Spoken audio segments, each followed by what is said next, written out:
President Obama delivers his final State of the Union address as Iran takes control of two U.S. Navy boats that apparently strayed into Tehran's waters.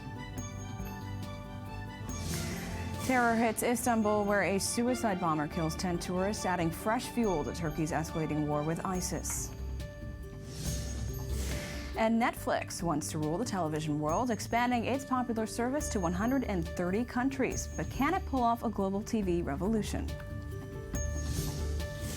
Good morning, I'm Meredith Ross, and we begin in Washington, D.C., where U.S. President Barack Obama just wrapped up his final State of the Union address with a hopeful message to the future, outlining his policies that he has achieved, such as health care, and those he will continue to implement, including the closure of Guantanamo Bay. Obama also took a dig at Republican presidential candidate Donald Trump's anti-Muslim comments, saying such rhetoric doesn't make America any safer. He also criticized those who say the Islamic State represents Islam, repeating his declaration to defeat the armed group who hold territory in Iraq and Syria. The address came just as U.S. Navy boats had a run-in with Iranian coast guards in the Persian Gulf.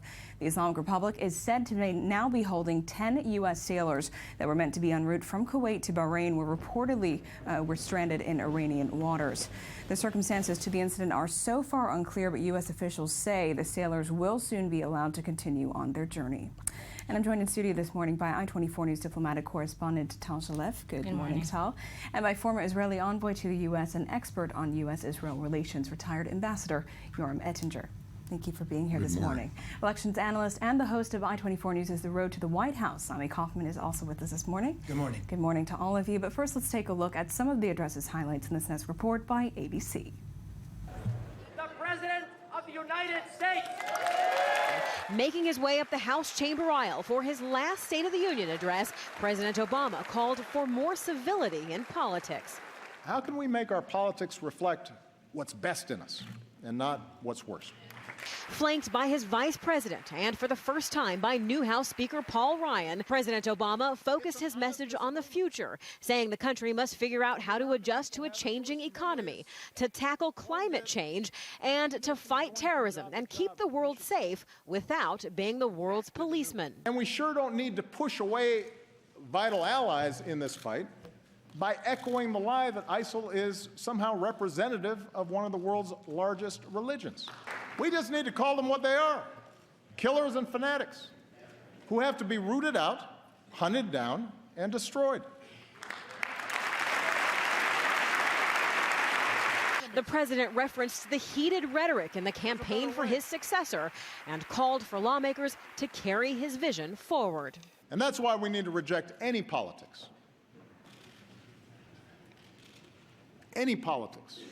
that targets people because of race or religion. This is not a matter of political correctness. And joining us now live from New York is I-24 News correspondent Danielle Ziri. Good evening to you, Danielle. So what were some of the highlights of Obama's speech? Well, you know, Meredith, I have to say everyone here sort of expected Obama to make his last speech on the State of the Union. Of course, it's about sort of summarizing what had been done for the past 7 years of his presidency, and he did that, of course, but we also expected him to want to sort of unify the American people around their common points, especially in a time where we know the presidential campaign is sort of bringing out more of the differences between Americans of different political beliefs. So what we got instead of what we sort of expected is a much more, let's say, I would say passive-aggressive sort of speech where Obama basically attacked Republicans, and in particular Donald Trump, but Republicans, about really, the different exaggerations, according to him, that they are making, and they're exaggerating certain things. He said about the U.S. economy. He also blamed them for giving too much credit to ISIS and sort of wanted to downplay a lot of the things that the Republicans and especially the candidates are claiming are a big problem in America today. So it was really about sort of countering the narrative that we hear on the Republican campaign trail.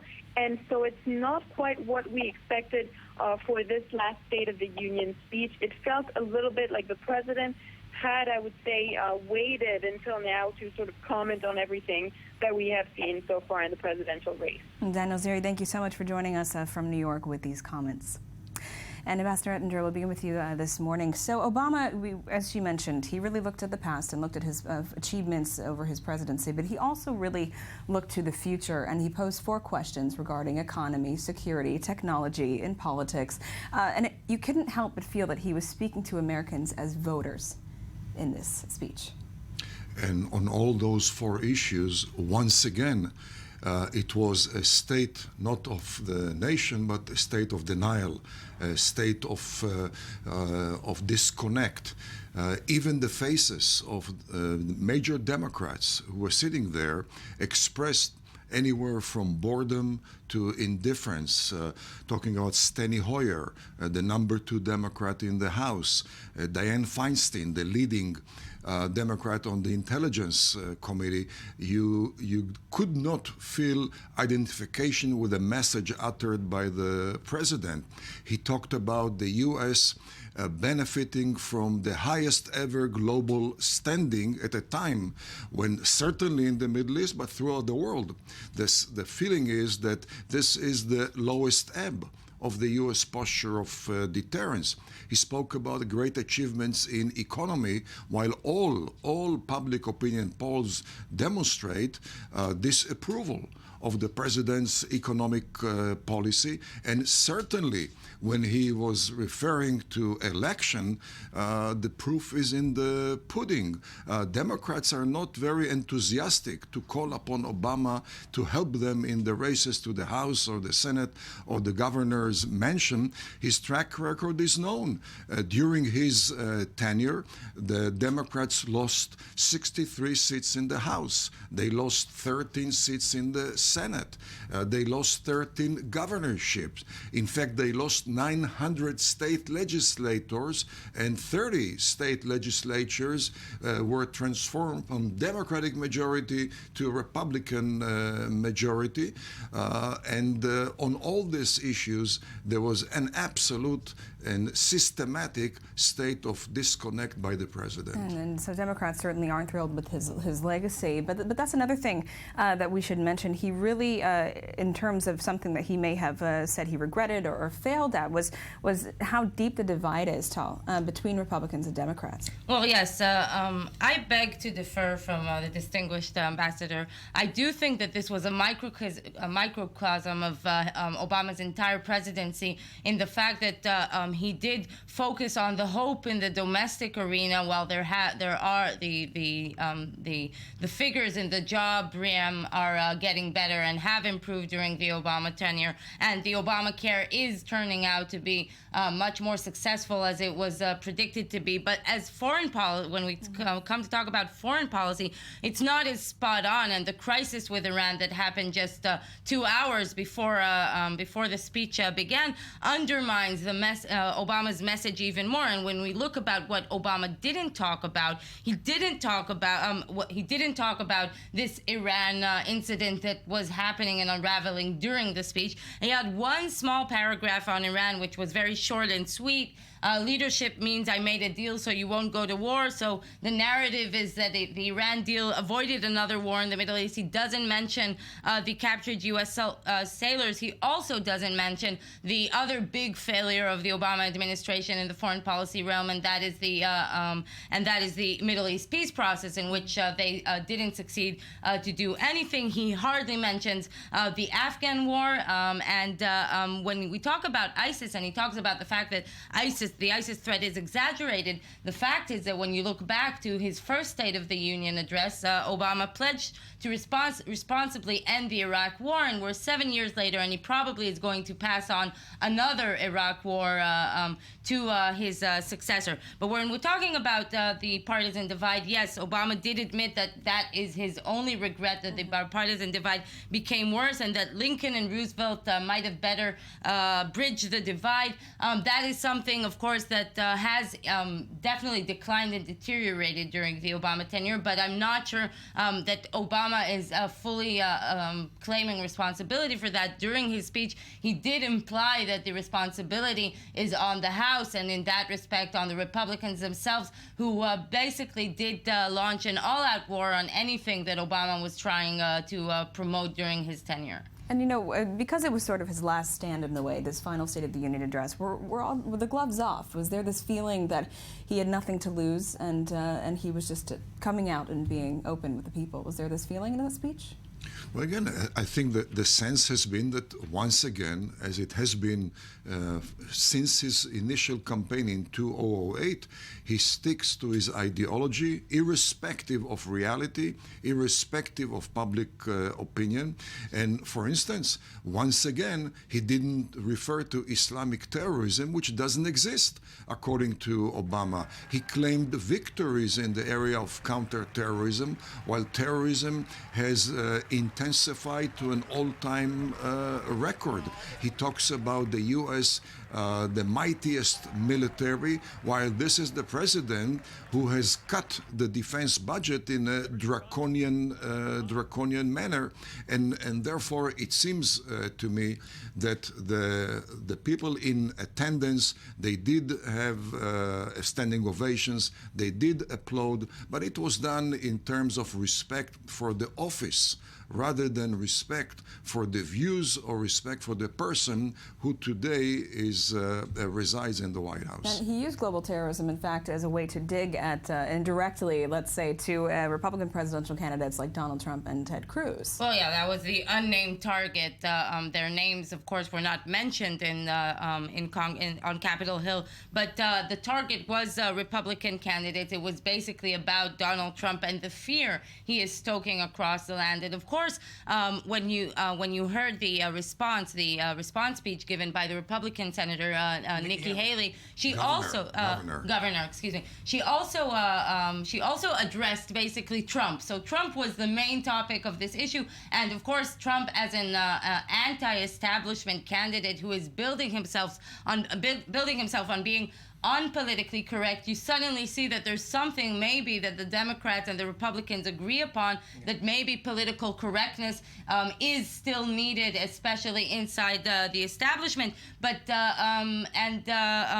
just to say that even though Obama is a lame duck, it's his last year, the approval ratings for this State of the Union speech have been higher than any State of the Union speech he has ever given. The CNN ORC poll conducted just after the speech showed that 53% of the viewers were very positive about the speech, 20% somewhat positive. These are the highest ratings for Obama in the at any State of the Union speech. And so, Ami, what are we hearing from presidential candidates? Well, first I want to say that, just to say, echo what Tal said, a lot of people are talking, especially on social media, about that rebuttal speech given by South Carolina Governor Nikki Haley, which was critical of Donald Trump, and it was critical enough to get a lot of right-wing extremists kind of angry, especially a very famous one, Ann Coulter, who said that who tweeted that Donald Trump should deport her once he is president. So that's what Ann Coulter wants to do. But as we were saying, let's talk a little about Republican candidates, and they, of course, went to Twitter to respond to this. First of all, of course, the State of the Union, the hashtag SOTU,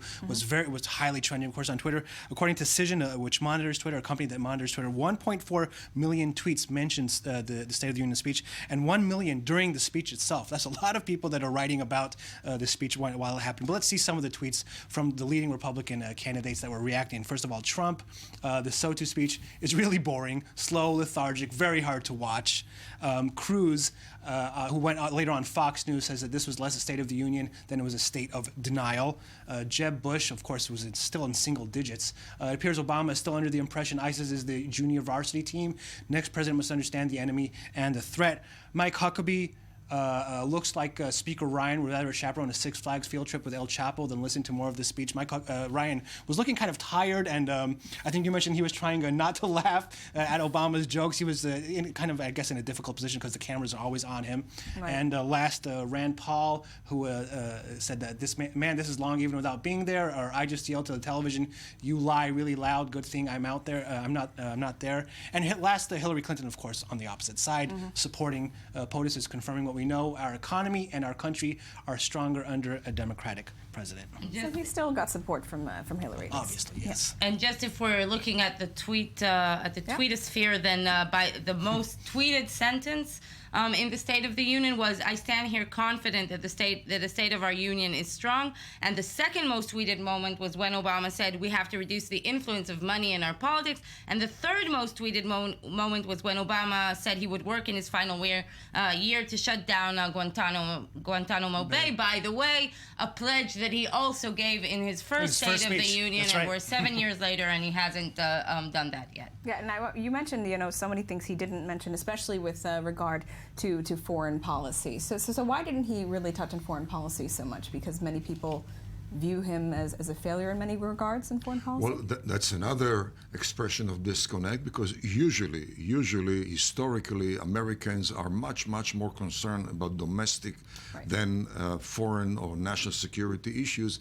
But this time it's an exception. The last few months have demonstrated that poll after poll, Americans finally have realized that indeed they should be concerned about counterterrorism, they should be concerned about national security, and they realize that if they do not fight the enemy in the enemy's trenches, they will have to face the enemy on the homeland.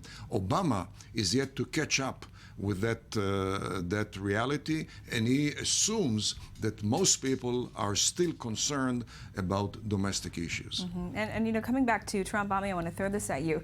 It's amazing how a Republican presidential candidate has really led the discourse here and has really thrust himself up. To this, he was the topic of many issues in Obama's speech. He has to be the topic. I just want to remind people that people thought that Trump was going to be just a blip on our screen. Absolutely. He has been leading the national polls for about 6 months now. Yeah. You cannot ignore the man any longer. Of course, media, of course, is not ignoring him. Media loves him. Media is probably pushing his numbers up as well. Media is partly responsible for this. But yes, of course, President Barack Obama has to acknowledge this and talk about this. And, let's face it, the whole backdrop to all of this is Iowa. February 1, caucuses are coming up. Polls are coming out every day. This is what people are talking about. This is the backdrop to this State of the Union address. And looking ahead to Iowa, do you think this speech perhaps is helping candidates, thrust themselves forward? I don't think this speech is anything. I think I agree with Ambassador. I think that the Democrat candidates as well are, especially Hillary Clinton, are in a dilemma how to associate with the Obama legacy, especially on foreign policy. And but we do see that gun control, which actually wasn't mentioned much in the speech, but gun control, which has been the main topic of the White House in the past week since the president announced executive order in the last week, has become the latest battleground between Hillary Clinton and Bernie Sanders. But specifically about the State of the Union speech, I think it's more of a symbol for the presidency, and I do not see this really lasting in the political discourse, in the 2016 discourse, which is so much more focused on totally different issues and much more exciting issues, I might add. Okay, Tal Shalev, Ami Kaufman, and Ambassador Ettinger, thank you all very much for being here this morning.